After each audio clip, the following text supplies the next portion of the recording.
2 भी करो आप तो 10 लाख लोग हो गए, तो क्या वो 10 लाख लोगों को हम रास्ते पे लाएंगे क्या?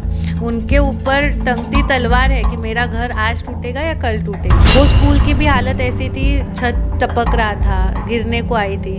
तो जब हमें मुख्यमंत्री जी ने दिया था कार्यक्रम कि जिला परिषद के स्कूल चालू हो रहे हैं, हर लोक प्रतिनिधि ने स्कूल में जाना चाहिए, तो मैंने वो स्कूल चुना था। और वो स्कूल चुनने के बाद जब मैं जाने वाली थी, तब रातों रात उस छत के ऊपर ताड़पत्री लगाई गई और उसको रिपेयर किया गया। तो महानगर पालिका किसी की सुनती नहीं है, अभी तक यही एटीट्यूड लेके काम करती थी, जनता जाने से भी डरती है। कि ये स्कूल के बारे में, पीएचसी हस्तांतरण के बारे में, स्कूल हस्तांतरण के बारे में, आचोला हॉस्पिटल के बारे में, जो पार्किंग की बहुत बड़ी समस्या हमारे तीनों शहरों में है, वसई, विरार, नालासोपारा में, तो इतना बड़ा फैसला एक ही मिनट में। वसई विरार में आप देख रहे हैं घटनाएं बार बार हो रही हैं और ऐसी इमारतें जो अपने आप गिर जा रही हैं।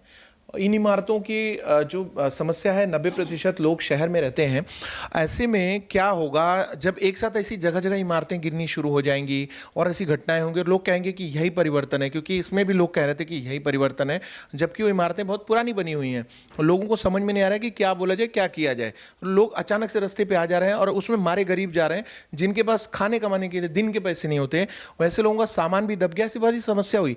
तो आने वाले दिनों में तो बहुत बड़ी संख्या में। देखिए, ये चीज़ आपने जो कहा कि ये 15 साल 20 साल पुरानी बिल्डिंग्स है, जो महानगर पालिका के कुछ बिल्डिंग्स तो महानगर पालिका के फॉर्मेशन होने से पहले की है। तो ये सारा जब चीज़ हो रहा था, तब कौन था यहाँ पे, किसका राज था, ये एक पहली चीज़ लोगों ने देखनी चाहिए।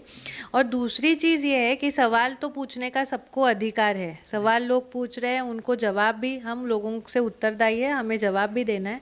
लेकिन मेरा ये कहना है कि वसई, नालासोपारा, नायगांव, विरार में जितने अनधिकृत घर बने हैं, फिर वो सरकारी ज़मीन पे हो, खासगी जगह पे हो, या कहीं पे भी जो बने हैं, उनको नियमाकुल कैसे किया जा सके, उसके ऊपर ध्यान देना ज़रूरी है हमें। ताकि जब अगर कभी कोई हादसा अगर होता है, कोई बिल्डिंग गिरती है, तो वहाँ के लोगों का अधिकार अबाधित रहे, उनको खुद का पुनर्वसन करने का अधिकार वो मांग सके शासन से कि हमारा पुनर्वसन करने का अधिकार है।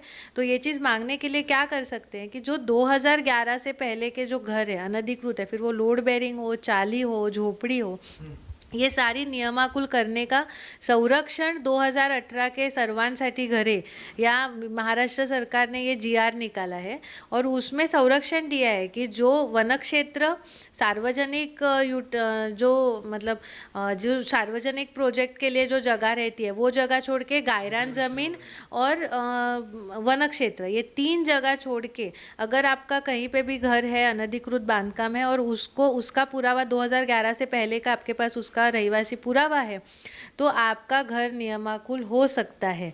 तो ये चीज़ शासन कह रही है हमें, लेकिन हम यहाँ पे क्या करते हैं, वसई में क्या हो रहा है, जिसकी ज़मीन है वो कोर्ट में जाता है, हाई कोर्ट में जाता है, कोर्ट बोलता है महानगर पालिका को कि आप एप्रोप्रिएट एक्शन लो। महानगर पालिका क्या देखती है, सिर्फ 7/12 पे नाम है क्या और बांधकाम का परवानगी है क्या। लेकिन ये महानगर पालिका को ये देखना चाहिए कि जो घर है वो 2011 के पहले का है क्या।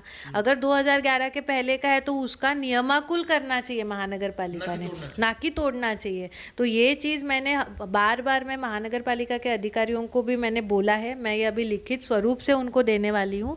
और मेरी सारी लोगों से ये विनती है कि थोड़ा सा अपने अधिकारों के बारे में हमें जानकारी लेनी चाहिए और उसके लिए आवाज़ उठाना चाहिए। आप खुद जाके अगर आपके पास 2011 से पहले के पुरावा है, लाइट बिल है, घर पट्टी है, आपके पास कोई टैक्स पावती है, गैस का बिल है, आपका वोटिंग लिस्ट में उधर नाम है, तो ये सारे इसमें से कोई एक चीज़ भी अगर आपके पास है तो आप महानगर पालिका के पास जाइए और बोलिए कि मेरा घर आप अधिकृत कराइए, नियमाकुल कराइए।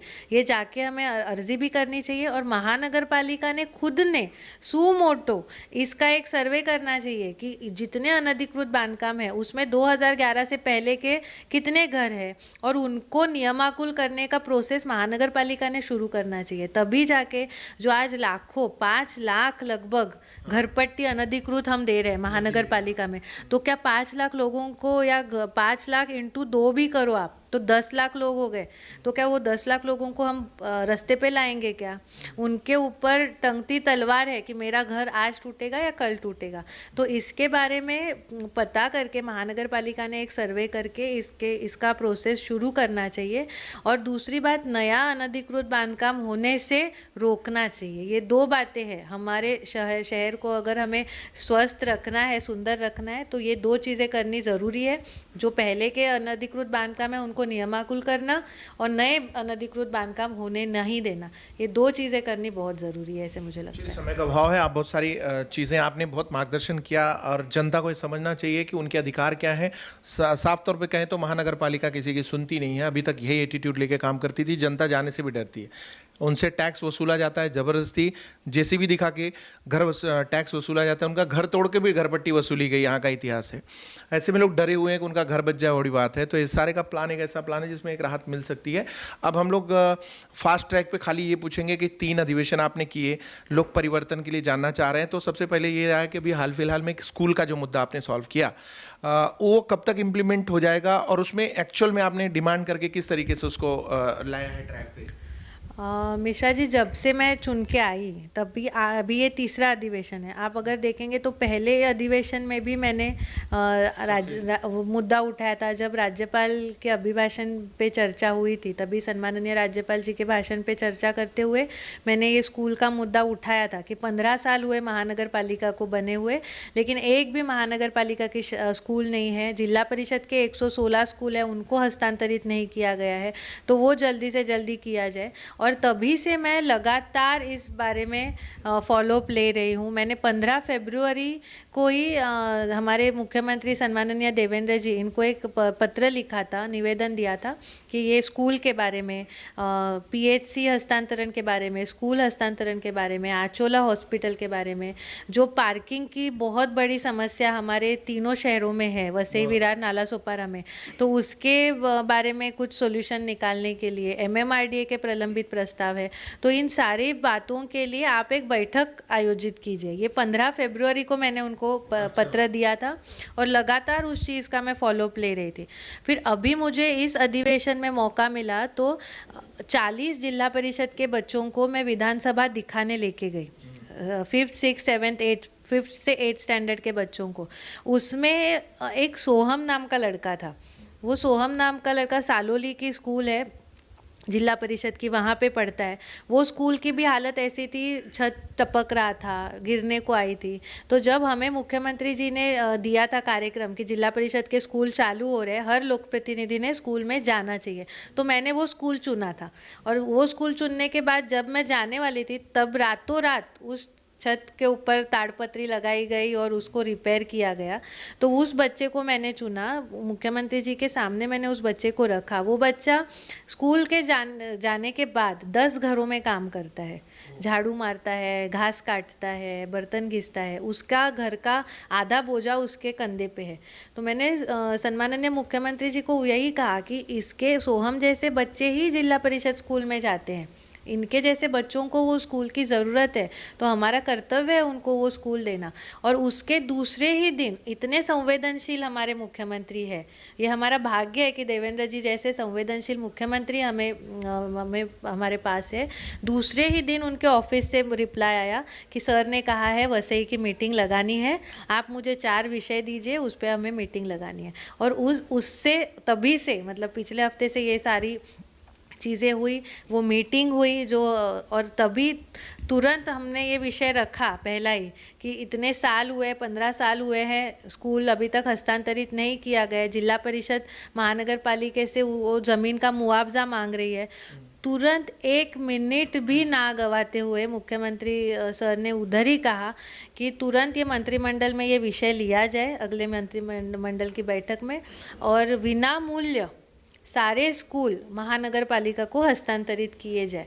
तो इतना बड़ा फैसला 1 ही मिनट में हमारे सम्माननीय मुख्यमंत्री जी ने लिया है। ये दिखाता है कि वो कितने संवेदनशील है जनता के प्रति, यहाँ के बच्चों के प्रति, और उनकी संवेदनशीलता से ही महाराष्ट्र का विकास हो रहा है। तो बहुत अच्छा लगा। मैं सबके तरफ से उनका बहुत बहुत मैं शुक्रिया अदा करना चाहती हूँ। तो थोड़ा ही समय बचा है, एक दो और सवाल की। 288 एमएलएज में आप 4-5 एमएलए की लिस्ट में हैं, ऐसे लोगों टॉप 5 की लिस्ट में हैं जिसने सबसे ज़्यादा स्टडी करके और अपने मुद्दे उठाए, और 3-4 अधिवेशन में आपने सर्वाधिक मुद्दे उठाए हैं। तो उनमें सबसे बेहतरीन मुद्दे आपने जो, या सबसे टॉप रेटेड या सबसे ज़्यादा नीडी मुद्दे कौन से आपके हिसाब से थे जिस पर आपने काम किया? देखिए, सभी मुद्दे लोगों के हित के थे और इम्पोर्टेंट थे। इस बार मुझे अधिवेशन में, तीसरा अधिवेशन है, और मुझे सबसे ज़्यादा जो आयुध बोलते हैं, जो शस्त्र इस्तेमाल करते हैं हम लोगों की बातें लेके जाने तक सरकार की, कि लक्ष्यवेधी मैंने उपस्थित की। LAQs होते हैं, जो तारांकित प्रश्न रहते हैं, वो मेरे आए। लगभग 81 LAQs हमने सबमिट किए थे। उसमें से मुझे लगता है 25 के ऊपर LAQs आए हैं, और 2 चर्चा के लिए आए। उसके सारों के जवाब हमें मिले हैं लिखित स्वरूप में। औचित्य का मुद्दा रखा गया, 2 पॉइंट ऑफ इंफॉर्मेशन पे मैंने बात किया। और सबसे ज़रूरी बात है, विधायक के लिए, एक आमदार और विधायक का काम ये होता है, कायदे मंडल बोलते हैं विधानसभा को, कायदा बनाना, कायदा पारित करना, ये उस कायदे मंडल का काम होता है। तो जब कोई कायदा बनने जाता है तब उसके चर्चा में सहभाग लेना, ये सबसे बड़ा काम विधायक का होता है, अहम काम होता है।